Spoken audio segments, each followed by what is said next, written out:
Okay. So tenant screening. What are the things to look for when you're screening tenants? You guys are all self-managers, so I'm sure you've done this. So what are big red flags in general? Is a credit score really a big red flag? So it's maybe, right? I get a maybe. Anyone say yes? Anyone say no? Does anyone reject due to credit score? Because if you do, you're an idiot. You're an idiot, Jay. Sorry. Here's the reason why.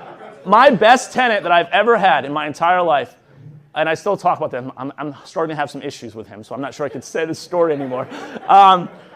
We're having a little bit of fisticuffs. I want to sell the property to him still, but nice guy. Just with the analytical, when people are dumb, you just have to smack them around, get them in line. That's really the job. Your job is to get them in line, and that's mean to say, but you want them to stay in the property so they know they need to respect the rules, and you just have to be gentle with it. Okay, he had a 550 credit score.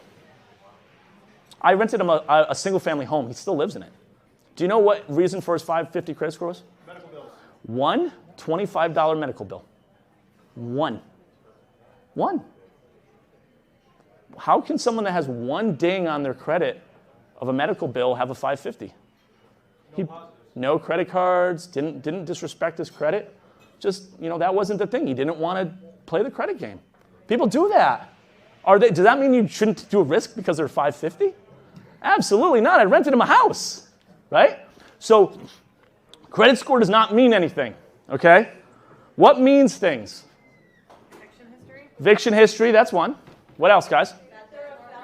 Felons? Well, I would say felons, it really depends, okay? So what portion of the criminal should we try to avoid?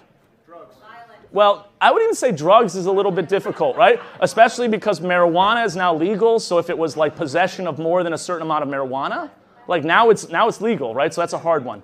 So, I would say anything violent, right?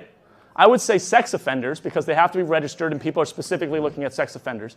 I would say a significant theft, grand larceny, right? Things like that are what you're looking for. Not nonviolent. DUIs, honestly, who cares, right?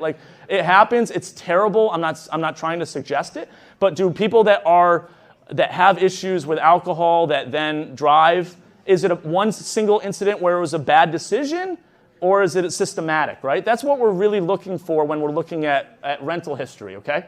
So that's one. So we talked about criminals to some level and how I think about it. We also talked about it with respect to credit. Credit doesn't matter. Eviction history is good. What are the other two big red flags? Let's say three. Well, there's 2 or 3 other big red flags that we're looking for with credit. With David. With credit? Well, no, not with credit. With anything else on that. Moving a lot of times in a few years. I actually don't look at that one either. No? Nope. What, kids? Can't do that. That's a fair housing violation. Fair housing violation. So I called their landlord reference, and I will never do this. So if you ever call me, someone actually called me from a group, said there's this guy, and I think he's your tenant, and he was fantastic, so I told him the truth. I will never lie on a landlord reference, okay? I will only answer your questions on a landlord reference.